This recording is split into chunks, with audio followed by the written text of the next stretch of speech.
33 कौटी देवता। भगवान विष्णु जब शयन से उठते हैं, देवसोनी एकादशी को जब भगवान उठेंगे, नेत्र खोलेंगे, तो प्रथम दर्शन भगवान विष्णु श्रीमद् भागवत कथा, स्कंद पुराण, पद्म पुराण, अग्नि पुराण, जितने भी पुराण उठाना चाहे सारी पुराणों को उठाकर देखना कि प्रथम वर्णन आपको मिलेगा कार्तिक महत्तम का कि भगवान नारायण सर्वप्रथम जब नेत्र खोलते हैं अपनी देव सोनी एकादशी से सोकर देव उठनी एकादशी पर जब उठते हैं तो भगवान नेत्र खोलकर सबसे पहले किसका दर्शन करते हैं? किसका दर्शन? स्कंद पुराण कहती है, विष्णु पुराण कहती है कि भगवान नारायण जब नेत्र खोलते हैं तो खुद की अर्धांगिनी लक्ष्मी भी नहीं, महाराज ब्रह्मा आदि देवता सब खड़े और भगवान नेत्र नहीं खोलते। कब तक? जब भगवान शंकर अपने ही मुख से भगवान श्री हरि का गुणगान नहीं गाते, डमरू का नाद नहीं। आंवला नवमी का आप लोग साधना करते होंगे। जब कार्तिक के महीने में आंवला नवमी का व्रत आता है तो जो उपवास नहीं भी रखते हो, जो पूजन नहीं भी करते हो, उनसे मेरा निवेदन है कि स्कंद पुराण में कार्तिकेय के पावन चरित्र में स्कंद पुराण में स्पष्ट किया गया। और कल्याण का कार्तिक खंड पढ़िएगा, कभी योग लगे तो गीता प्रेस गोरखपुर का कार्तिक खंड पढ़िए, आप पढ़ेंगे तो उसमें मिलेगा आपको कि आंवला नवमी के दिन आंवले के पेड़ के नीचे घी का दिया लगाकर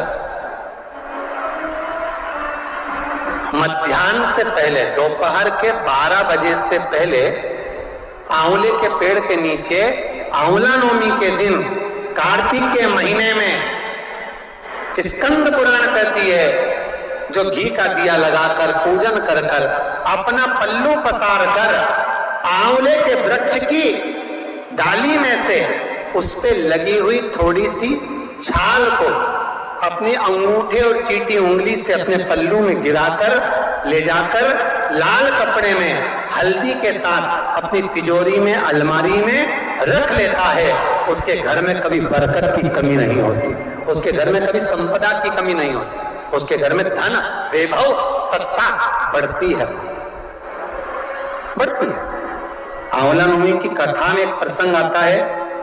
आंवला नवमी का पूजन आपको करना आता है, व्रत करने वाली माताएं व्रत करती है, आंवले के पेड़ के नीचे जाकर पूजन करना, भोजन करना, आंवले का वृक्ष की छाया में बैठना,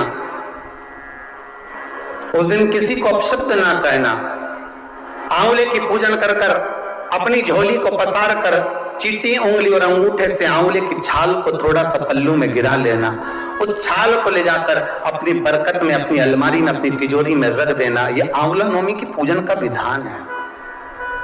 संपदा के एक बहुत अच्छा समय रात्रि के 9:15 का एक समय होता है। जिस व्यक्ति का रोग, बीमारी समाप्त नहीं हो रही हो, हॉस्पिटल में पड़ा हुआ है, कोई बहुत भारी बीमारी में ग्रसित है, छूट ही नहीं पा रहा, तो रात्रि को 9:15 पर किसी भी दिन शंकर भगवान के शिवलिंग का, जो तुम्हारे घर में शंकर जी विराजमान हो उसका, या शंकर जी के मंदिर में जाकर शंकर जी का थोड़ा सा जल, उसमें थोड़ा सा आंवला पड़ा हुआ, मतलब आंवले के पानी से शंकर का अभिषेक पूजन कर लीजिए। उसका नाम लेकर कर लो जो रोग से ग्रसित हो। 1 दिन, 2 दिन, 3 दिन करोगे, वो हॉस्पिटल से छुट्टी करके आ जाएगा, उसका रोग समाप्त हो।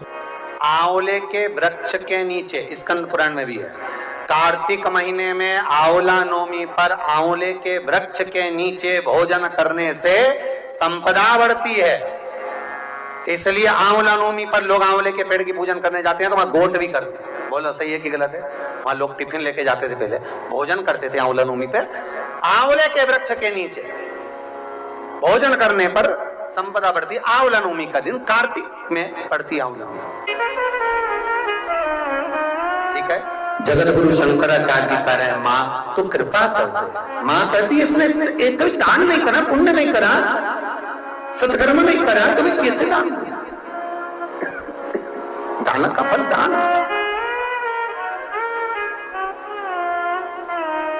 कैसे दूं मैं?